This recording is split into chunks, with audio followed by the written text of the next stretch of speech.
Last season, the Carolina Hurricanes won the Metropolitan Division. What do they have for an encore? Jared Ellis from Locked On Hurricanes joins us to preview the season and more. This is the Locked On NHL podcast, your team every day.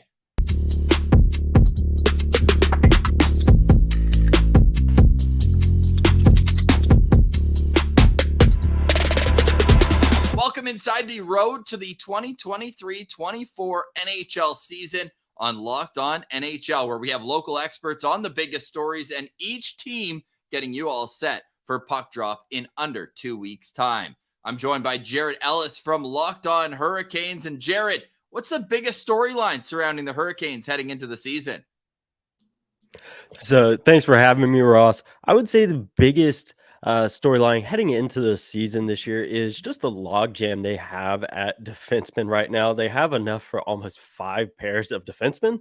So they got a lot to figure out there. There's been a lot of discussion this offseason of whether or not Brett Pesce would get traded, whether or not Brady Shea would get traded, because they're both entering the final years of their respective contracts. So far, nothing's happened. I'm under the impression that they're going to be there on opening night because everything has pretty much gone quiet there. But I think, it could very well happen, sometime between now and the start of the season, or it could be something that ends up getting done at the trade deadline. But I would definitely say that's the biggest storyline right now. And it was something that they did to themselves in a way, and it's a good problem to have. But a pair of their biggest additions this offseason were on the back end, including a 2-year, $7.75 million annual average contract for Dmitry Orlov. What's the thought around town about Orlov's deal, and what does that affect next season's offense from the back end? So I think a lot of folks are excited about it. It's not a move that a lot of folks expected them to go out and make. So it caught a lot of folks by surprise. Everyone's really excited to see what he can bring. Everyone's like, yeah, it is a pretty high salary, but you got the best defenseman on the free agency market. So he wasn't going to come cheap, but everyone's really, really excited now. I'm really excited for training camp to get started so we can kind of see what stuff is going to be looking like with him, because there are so many new additions. I don't know how exactly things are going to look aside from the obvious, like, oh, Sebastian Aho is going to be a big part of it. Andrei Svechnikov is going to be a big part of it. So I'm really excited to see what we can expect once training camp and preseason and all that gets started.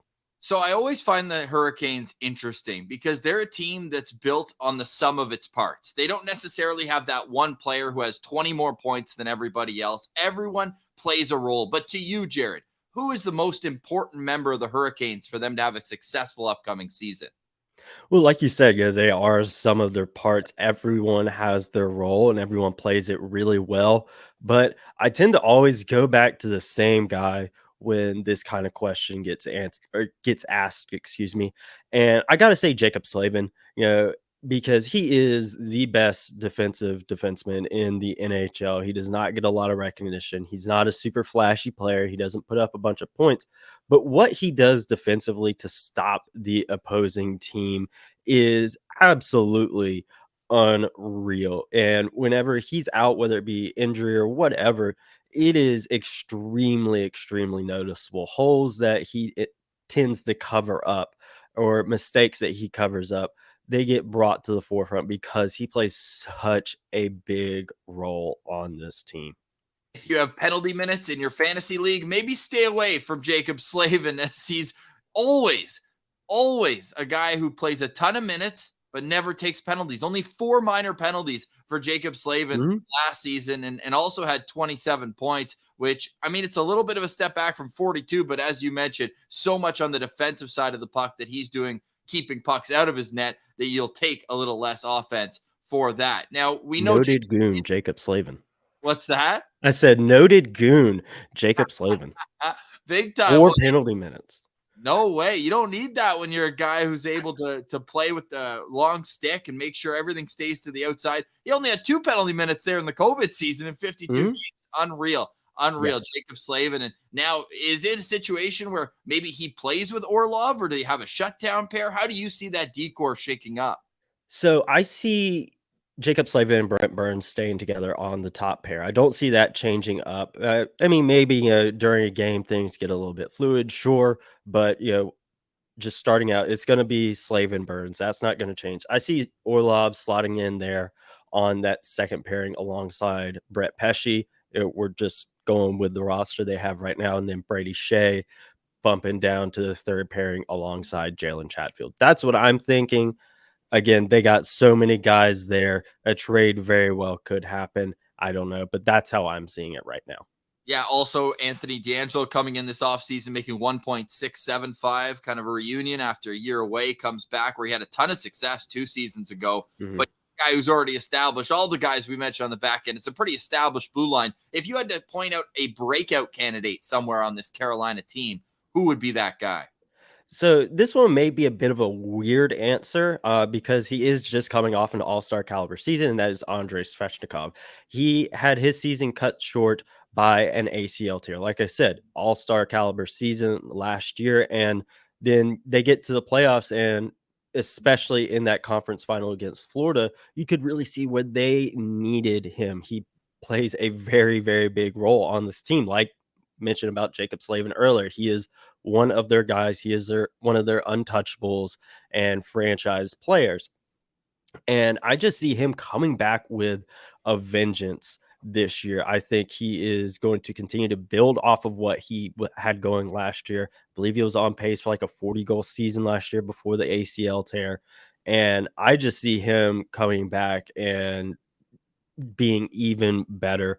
I think he's going to be lighting it up this year on both ends because he is such a great two-way forward as well. I think his offensive game is going to take a step forward. I think defensively, he's going to be really good there as well. And yeah, I would also like to see a breakout season from Seth Jarvis as well. He's been really, really good, but he's coming up in the final year of his entry level contract, so I want to see him really have that contract year type of season. Meanwhile, for Svechnikov coming back from injury, at least he's got the money locked up. So it's just a Yeah. matter of staying healthy and getting back to that 30-goal prowess that he showed in his last season as well. So the Mhm. Carolina Hurricanes, conference finals last season. They made the playoffs in each of the last 5 seasons. Is it Stanley Cup or bust in Carolina? What's the mood around what a successful season would look like for the Canes? So we're definitely getting to that point, but I wouldn't say we're there just yet. I think Eastern Conference Final is the bare minimum, kind of how like it was last year, getting over that second round hump that they're struggling with. I do think they need to at least get back there and not get swept because the past two that they've made in recent history, last year and then in 2019, got swept by the Panthers and Bruins, respectively. And you can go back to 2009 as well, when they got swept by Pittsburgh. So I really think if they get there, they cannot get swept. But I do think they are getting to that point where you look at like preseason betting odds, analysts and experts picks. A lot of folks are picking in favor of the Hurricanes, and it is getting to that point where they need to start living up to those expectations, at least getting to the Stanley Cup Final. I definitely think we're getting to that point. If that doesn't happen this year, then yeah, are they potentially getting labeled as chokers? I don't know if it's to that point yet, but I do think it's starting to get at a point where like, all right, guys, come on, we need to get over that hump. It's obviously extremely extremely difficult, but I do think we are starting to get to that point. And it is interesting to look ahead with the Carolina Hurricanes. When you mentioned the back end, I went and pulled it up. And yeah, there's a lot of defensemen there, 8 that are on NHL contracts, but all of their deals expire in the next 2 seasons. So there's a lot Mhm. of flexibility over the course of the next couple of years for Don Waddell, Rod Brind'amour, and company. But this team, dominant in the regular season. So much so that they are the betting favorites over at our friends at FanDuel Sportsbook to win the Eastern Conference plus 500 odds. And they have the second best odds to the Colorado Avalanche at plus 950 to win the Stanley Cup. For more on the Carolina Hurricanes, you can follow Jared Ellis and Locked On Hurricanes wherever you download your podcast and on YouTube. Jared, appreciate your time. We look Mhm. forward to another successful season down in Carolina.